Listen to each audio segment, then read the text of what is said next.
Boards हो चुके हैं खत्म। अब बारी है सीयूटी एग्जामिनेशन की, तो चलो देखते हैं कैसे सीयूटी क्रैक करना है। As you guys can see behind me, Shriram college of commerce, यहीं पे मैं पढ़ता हूँ। I am in my third year. चलो देखते हैं आप भी इस ड्रीम कॉलेज में कैसे पहुंच सकते हो। एंड देन दिस ईयर जैसे आप क्रैक करोगे you will get a photo with me right here. चलो let's get started right into this video.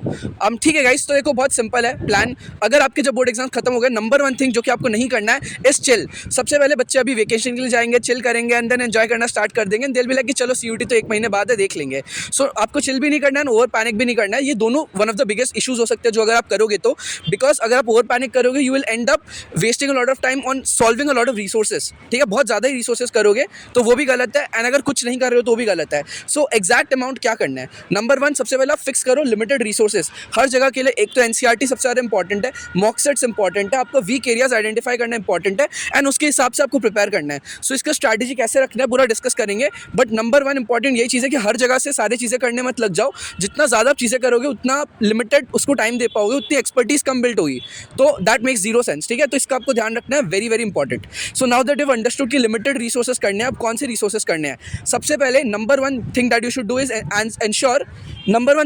Do is ensure कि आपके पीवाईक्यूज डन हो। पीवाईक्यू सबसे पहले क्यों भैया, मैं तो सिलेबस ही कंप्लीट नहीं हुआ, मैं पीवाईक्यूज कैसे करूँ। देखो आपको सिलेबस कंप्लीट करना जरूरी नहीं है, पीवाईक्यूज का काम होता है ट्रेंड एनालिसिस। तो आप ये एंश्योर करो कि आपका ट्रेंड समझ आ चुका, आपको उसके हिसाब से आपको पेपर सॉल्व करना है। So how do you get that done. सबसे पहले पीवाईक्यूज अगर आपको चाहिए तो हम एक फॉर्म भी डाल रहे हैं इन द कमेंट सेक्शन, आप उसको चेक कर सकते हो, एंड उसको आप भरना, हम कुछ पीवाईक्यूज आपको फ्री में प्रोवाइड कर देंगे। बाकी आप जितने आप पीवाईक्यूज एक्सटर्नली कोलेट कर सकते हो सब कुछ करो, एंड उनको पहले सॉल्व करो। उसका पर्पस ये है so that you can understand कि क्या प्रोसेस रखना चाहिए एंड क्या ट्रेंड आता है क्वेश्चंस का। After you understood the trend and understood the look and feel of a CUET paper, you can then get to the related syllabus. Ideally target करो कि 10th अप्रैल तक आपका डिलीटेड सिलेबस पीवाईक्यूज करना सब खत्म हो जाए। उसके बाद आना आपको मॉक्स पे। मॉक्स के हम एक डिटेल वीडियो भी निकालेंगे, बट अभी के लिए आपको समझना ये जरूरी है दैट एटलीस्ट स्टार्ट विद मॉक्स। अभी इंग्लिश के मॉक्स के साथ स्टार्ट कर दो, एंड जो आपके 3 डोमेन रहेंगे या 4 डोमेन रहेंगे उनमें से एक आपका कोर डोमेन रहेगा, it could be accounts, it could be maths, उसका स्टार्ट कर दो। तो आपको क्या करना है, एक दिन आपको इंग्लिश का मॉक देना, अगले दिन उसकी एनालिसिस करनी है।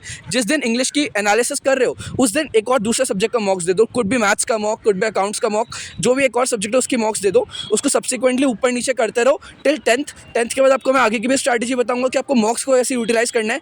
खैर 10th के पहले वो वीडियो आ जाएगी फॉर ऑल दोस टॉपर्स जो ज़्यादा ही आगे भाग रहे हैं, बट एटलीस्ट इंश्योर करो कि आपके 10th तक पीवाईक्यूज खत्म हो चुके हो, एंड आप रिविजन स्टार्ट कर दो। रिविजन कौन से पार्ट का, जो आप ऑलरेडी अभी पढ़ चुके हो। आपको लग रहा होगा आपको सब कुछ आता है, बट ऐसा नहीं है। We tend to forget, we are all human beings. तो ये वाला पार्ट इंश्योर करना, एंड देन मेहनत करते हैं, आगे का भी करेंगे। कुछ भी डाउट्स है कमेंट्स पे डालो, will take a live stream soon as well, and then let's get you to this dream college. All the best.